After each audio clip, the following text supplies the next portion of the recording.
പുസ്തകം പോലെ ആരുടെയും മുന്നിലും പെരുമാറരുത്. അവർ പ്രതീക്ഷിച്ച ഉള്ളടക്കമില്ലെങ്കിൽ വായിച്ചു കഴിഞ്ഞ പുസ്തകം പോലെ നിങ്ങളെ മാറ്റി നിർത്തും.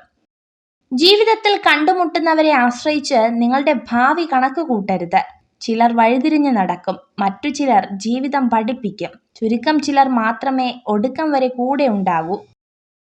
സന്തോഷമായി ജീവിക്കുക എന്നതാണ് പ്രധാനം, അല്ലാതെ അത് മറ്റുള്ളവരെ അറിയിക്കണമെന്ന് നിർബന്ധമില്ല.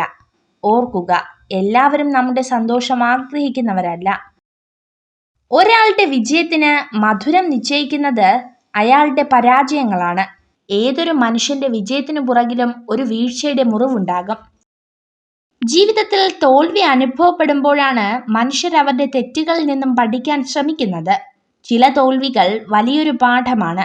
തെറ്റുകൾ തിരുത്തി മുന്നോട്ടു പോവുക എന്ന പാഠം. തോൽവി സമ്മതിച്ച് പിന്മാറരുത്. വിനാശത്തെ ചെറുത്തു തോൽപ്പിക്കാനുള്ള ആയുധമാണ് വിവേകം. ശത്രുക്കൾക്ക് നശിപ്പിക്കാനാവാത്ത കോട്ടയാണത്. പലപ്പോഴും കൂടെയുള്ളവരെ കാണാനുള്ള കണ്ണ് ദൈവം നമുക്ക് തന്നിട്ടില്ല. അകന്ന് ദൂരെ എത്തുമ്പോഴാണ് നമ്മൾ അവരെ കാണുന്നത്.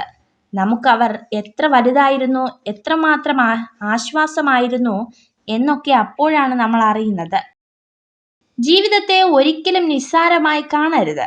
കണ്ണ് ചിമ്മി തുറക്കുന്ന നേരം കൊണ്ട് ജീവിതത്തിൽ പല മാറ്റങ്ങൾ ഉണ്ടായേക്കാം. എല്ലാവരോടും ക്ഷമിക്കുകയും മനസ്സ് തുറന്ന് സ്നേഹിക്കാനും തയ്യാറാവുക. നമുക്ക് ആ അവസരം ലഭിക്കില്ല.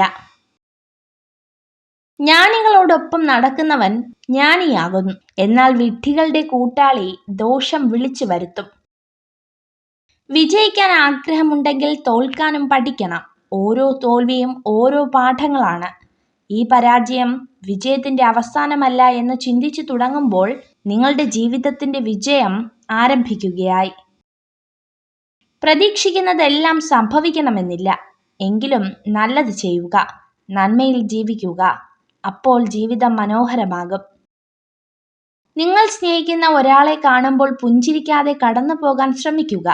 അവർക്ക് നിങ്ങളോട് തിരിച്ചും സ്നേഹമുണ്ടെങ്കിൽ അത് വെളിപ്പെടാൻ ഇത് സഹായിക്കും. വീഴ്ചകൾ സ്വാഭാവികമാണ്, പക്ഷെ ആ വീഴ്ചയിൽ പതറാതെ വീണ്ടും ഓടാൻ മനസ്സുള്ളവർക്കേ വിജയമുണ്ടാകൂ. നിങ്ങൾ ഈ വീഡിയോ കണ്ടതിന് നന്ദി. ഇതുപോലുള്ള കൂടുതൽ വീഡിയോകൾക്കായി ചാനൽ സബ്സ്ക്രൈബ് ചെയ്യൂ.